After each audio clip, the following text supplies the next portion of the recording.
13ನೇ ಅಧ್ಯಾಯದ 18ನೇ ಶ್ಲೋಕ.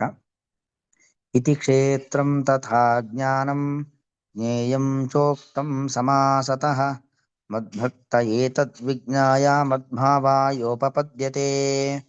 ಇದು ಉಪಸಂಹಾರ ಮಾಡುವಂಥದ್ದು. ಇತಿ ಕ್ಷೇತ್ರಂ ತಥಾ ಜ್ಞಾನಂ ಜ್ಞೇಯಂ ಚ ಉಕ್ತಂ ಸಮಾಸತಃ ಮದ್ಭಕ್ತಃ ಏತದ್ ವಿಜ್ಞಾಯ ಮದ್ಭಾವಾಯ ಉಪಪದ್ಯತೆ. ಹೀಗೆ ಇಷ್ಟು ಶ್ಲೋಕಗಳಲ್ಲಿ, ಅಂದರೆ ನಮಗಿದು ಶುರುವಾಗಿದ್ದಲ್ಲಿ 12ನೇ ಶ್ಲೋಕದಲ್ಲಿ ಶುರುವಾಯಿತು. ಜ್ಞೇಯಂ ಎತ್ತತ್ ಪ್ರವಕ್ಷ್ಯಾಮಿ ಅಂತ ಶುರುವಾದದ್ದು. 12ರಿಂದ 18 ಸುಮಾರು 7 ಶ್ಲೋಕಗಳಲ್ಲಿ ಭಗವಂತ, ಅಥವಾ 6 ಶ್ಲೋಕಗಳಲ್ಲಿ ಭಗವಂತ ತನ್ನ ಬಗ್ಗೆ ತಾನು ನಿರೂಪಣೆಯನ್ನು ಮಾಡಿದ್ದಾನೆ. ಇತಿ ಕ್ಷೇತ್ರಂ, ಮತ್ತು ಮೊದಲಿಂದ ನೋಡ್ಕೊಂಡ್ ಬಂದ್ರೆ ಅಧ್ಯಾಯ ಪ್ರಾರಂಭವಾದ ಮೊದಲು ಅರ್ಜುನ ಪ್ರಶ್ನೆ ಮಾಡಿದ ನಂತರ ಕೃಷ್ಣ ಉತ್ತರ, ಇದಂ ಶರೀರಂ ಕೌಂತೆಯ ಕ್ಷೇತ್ರಮಿತ್ಯಭಿಧೀಯತೆ ಅಂತ ಶುರು ಮಾಡ್ದ ಉತ್ತರ ಕೊಡ್ಲಿಕ್ಕೆ. ಅಲ್ಲಿಂದ ಏನೇನು ಹೇಳಾಯ್ತು? ಕ್ಷೇತ್ರದ ಬಗ್ಗೆ ನಿರೂಪಣೆಯನ್ನು ಮಾಡ್ದ, ಮತ್ತು ಜ್ಞಾನದ ಬಗ್ಗೆಯೂ ಕೂಡ ನಿರೂಪಣೆಯನ್ನ ಮಾಡ್ದ. ಋಷಿಭಿರ್ ಬಹುಧಾ ಗೀತಂ ಛಂದೋಭಿರ್ ವಿವಿಧೈ ಪೃಥಕ್ ಅನ್ನೋ ಶ್ಲೋಕದ ಮೂಲಕವಾಗಿ ಜ್ಞಾನದ ಬಗ್ಗೆ, ಮತ್ತು ಇಲ್ಲಿ 12ರಿಂದ ಮುಂದಿನ ಶ್ಲೋಕಗಳಲ್ಲಿ ಜ್ಞೇಯದ ಬಗ್ಗೆ ಎಲ್ಲವನ್ನು ಕೂಡ ಸಮಾಸತಃ ಉಕ್ತಂ ಚ ಹೇಳಲ್ಪಟ್ಟಿದೆ. ಅಷ್ಟೇ ಹೇಳಿದ್ದಂದ್ರೆ ತುಂಬಾ ಇದೆ, ಇದ್ರ ಬಗ್ಗೆ ಹೇಳಿ ಮುಗಿಯೋದಿಲ್ಲ. ಕ್ಷೇತ್ರದ ಬಗ್ಗೆ, ಇದಂ ಶರೀರಂ ಕೌಂತೆಯ ಕ್ಷೇತ್ರಮಿತ್ಯಭಿಧೀಯತೆ, ಈ ಶರೀರವನ್ನೇ ಕ್ಷೇತ್ರ ಅಂತ ಕರೆಯೋದು. ಮತ್ತು ಅದನ್ನ ತಿಳಿದವನು ಯಾರಿದ್ದಾನೋ ಅವನು ಕ್ಷೇತ್ರಜ್ಞ ಅಂತ ಅದನ್ನೂ ಕೂಡ ನಿರೂಪಣೆಯನ್ನು ಮಾಡಿದ್ದ ಭಗವಂತ. ಕ್ಷೇತ್ರದ ಬಗ್ಗೆಯೂ ಕ್ಷೇತ್ರಜ್ಞನ ಬಗ್ಗೆಯೂ ಕೂಡ ಅಲ್ಲಿ ಬಂತು ಮಾತು. ಏತದ್ಯೋ ವೇತಿ ತಂ ಪ್ರಾಹು ಕ್ಷೇತ್ರಜ್ಞ ಇತಿ ತದ್ವಿತಃ.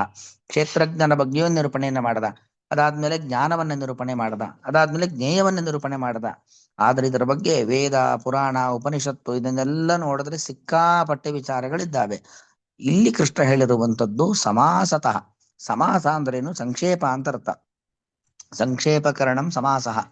ಸಂಕ್ಷೇಪವಾಗಿ ಹೇಳಿದ್ದಾನೆ, ತುಂಬಾ ವಿಸ್ತಾರವಾಗಿ ಇಲ್ಲಿ ಹೇಳಿಲ್ಲ ಕೃಷ್ಣ. ಎಷ್ಟನ್ನ ಅನಿವಾರ್ಯವಾಗಿ ಅಗತ್ಯವಾಗಿ ತಿಳಿಯಲೇಬೇಕು ಅಷ್ಟನ್ನ ಇಲ್ಲಿ ನಿರೂಪಣೆಯನ್ನ ಮಾಡಿದ್ದೇನೆ ಅಂತ ತಾನು ಹೇಳ್ಕೊಳ್ತಾ ಇದ್ದಾನೆ. ಇದರ ಬಗ್ಗೆ ಬಹಳಷ್ಟು ವಿಚಾರಗಳಿದ್ರೂ ಕೂಡ ಪ್ರತಿಯೊಬ್ಬ ಮನುಷ್ಯನೂ ತಿಳಿಯಲೇಬೇಕಾಗಿರುವಂತ ಬೇಸಿಕ್ ನಾಲೆಡ್ಜ್ ಏನಿದೆ ಅದನ್ನು ಮಾತ್ರ ಹೇಳಿದ್ದೇನೆ. ಸಮಾಸತಃ ಶಬ್ದಕ್ಕರ್ಥ ಸಂಕ್ಷೇಪವಾಗಿ ಅಂತ ಅರ್ಥ. ಬಹಳ ಸಂಕ್ಷೇಪವಾಗಿ ನಾನು ಹೇಳಿದ್ದೇನೆ. ಜ್ಞಾನಂ ಜ್ಞೇಯಂ ಜ್ಞಾನಗಮ್ಯಂ ಮದ್ಭಕ್ತ, ಅದರಿಂದ ತಿಳಿಯೋದ್ರಿಂದ ನಮಗೇನು ಉಪಕಾರ? ಏತದ್ ವಿಜ್ಞಾಯ, ಯಾರು ಈ ಕ್ಷೇತ್ರಜ್ಞ, ಜ್ಞಾನ ಮತ್ತು ಜ್ಞಾನಗಮ್ಯ ಅಥವಾ ಜ್ಞೇಯ ಇದರ ಬಗ್ಗೆ ತಿಳ್ಕೊಳ್ತಾರೋ ಅವನು ಮದ್ಭಾವಾಯ ಉಪಪದ್ಯತೆ.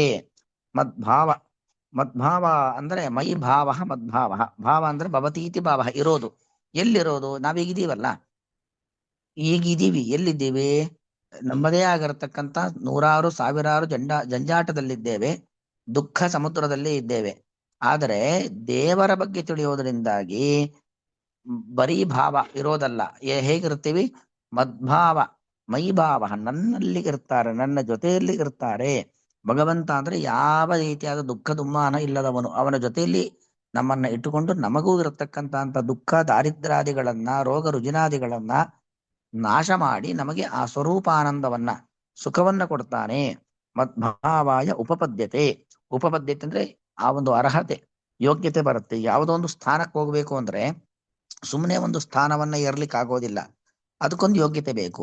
ಆ ಕ್ವಾಲಿಟೀಸ್ ನಮ್ಮಲ್ಲಿತ್ತು ಅಂತ ಆದ್ರೆ, ಆ ವಿದ್ಯಾರ್ಹತೆ ಅಥವಾ ಬೇರೆ ರೀತಿಯಾಗಿರ್ತಕ್ಕಂಥ ದೈಹಿಕ, ಬೌದ್ಧಿಕ, ಮಾನಸಿಕವಾದ ಸಾಮರ್ಥ್ಯ ಇದ್ರೆ ಮಾತ್ರ ಆ ಸ್ಥಾನವನ್ನ ಪಡ್ಲಿಕ್ಕೆ ಸಾಧ್ಯ. ಲೋಕದಲ್ಲೂ ಹಾಗೆ ನಾವು ಬೇಕಾದಷ್ಟು ನೋಡಿದೀವಿ, ಉದ್ಯೋಗ ವ್ಯವಹಾರಾದಿಗಳಲ್ಲಿ. ಹಾಗೆ ಭಗವಂತನಲ್ಲಿ ಹೋಗಿ ಇರಬೇಕು, ಭಗವಂತನ ಜೊತೆಯಲ್ಲಿ ಆ ಮುಕ್ತಿಯಲ್ಲಿ ವಾಸ ಮಾಡಬೇಕು ಅಂತ ಆದ್ರೆ, ಯಾಕಂದ್ರೆ ಈಗೂ ದೇವರು ನಮ್ಮ ಜೊತೆನೇ ಇದ್ದಾನೆ. ಆದರೆ ಈಗ ನಾವು ನಮ್ಮ ಕರ್ಮವನ್ನ ಅನುಭವಿಸಿಕೊಂಡಿದ್ದೇವೆ. ಈ ಕರ್ಮದ ಗಂಟನ್ನ ಕಳೆದುಕೊಂಡು ಕರ್ಮ ಲೇಪವಿಲ್ಲದಂತೆ ಸ್ವರೂಪದ ಆನಂದವನ್ನ ಪಡಲಿಕ್ಕೋಸ್ಕರವಾಗಿ ದೇವರ ಜೊತೆ ಇರಬೇಕು ಅಂತ ಆದ್ರೆ, ಅದಕ್ಕೆ ಈ ಜ್ಞಾನ, ಜ್ಞೇಯ, ಕ್ಷೇತ್ರಜ್ಞ ಇದೆಲ್ಲವನ್ನು ಕೂಡ ತಿಳ್ಕೊಳ್ಬೇಕು. ತಿಳ್ಕೊಂಡಾಗ ಆ ಒಂದು ಅರ್ಹತೆ ವ್ಯಕ್ತಿಗಳಿಗೆ ಬರುತ್ತದೆ. ಮದ್ಭಾವಾಯ ಉಪಪದ್ಯತೆ, ನನ್ನಲ್ಲಿ ಬಂದು ಇರಲಿಕ್ಕೆ ಅವನಿಗೆ ಆ ಶಕ್ತಿ, ಸಾಮರ್ಥ್ಯ ಎಂಬುದು ಬರುತ್ತದೆ. ಇತಿ ಕ್ಷೇತ್ರಂ ತಥಾ ಜ್ಞಾನಂ ಜ್ಞೇಯಂ ಚ ಉಕ್ತಂ ಸಮಾಸತಃ ಮದ್ಭಕ್ತಃ ಏತದ್ ವಿಜ್ಞಾಯ ಮದ್ಭಾವಾಯ ಉಪಪದ್ಯತೆ. ಹೀಗೆ ಕ್ಷೇತ್ರದ ಬಗ್ಗೆ ಈ ರೀತಿಯಾಗಿ ಕ್ಷೇತ್ರ ಎಂದರೆ ಏನು, ಜ್ಞಾನಂ ತಥಾ ಹಾಗೆ ಜ್ಞಾನ, ತಥಾ ಅಂದ್ರೆ ಅಲ್ಲಿ ಕ್ಷೇತ್ರಜ್ಞನ ಇಟ್ಕೊಳ್ಬೇಕು. ಕ್ಷೇತ್ರಜ್ಞನನ್ನು ಜ್ಞಾನಂ ಜ್ಞಾನದ ಬಗ್ಗೆಯೂ, ಜ್ಞೇಯಂ ಜ್ಞಾನ ಮತ್ತು ಜ್ಞಾನ ಅಂತ ಎರಡು, ಜ್ಞಾನ ಮತ್ತು ಜ್ಞಾನ ಸಾಧನ, ಜ್ಞೇಯ ತಿಳಿಯಲೇಬೇಕಾಗಿರತಕ್ಕಂಥ ದೇವರ ಬಗ್ಗೆಯೂ ಕೂಡ ಸಮಾಸತಃ ಉಕ್ತಂ ಚ ಸಂಕ್ಷೇಪವಾಗಿ ಹೇಳಿದ್ದೇನಷ್ಟೇ. ಏತದ್ ವಿಜ್ಞಾಯ ಮದ್ಭಕ್ತಃ ನನ್ನ ಭಕ್ತನಾದವನು, ಏತದ್ ವಿಜ್ಞಾಯ ಈ ಒಂದು ಅಧ್ಯಾಯದಲ್ಲಿ ತಿಳಿಸಿರುವಂತಹ ಕ್ಷೇತ್ರ, ಕ್ಷೇತ್ರಜ್ಞ, ಜ್ಞಾನ, ಜ್ಞಾನ ಸಾಧನ, ಜ್ಞೇಯ ಇದನ್ನ ತಿಳಿದು ಮದ್ಭಾವಾಯ ಉಪಪದ್ಯತೆ.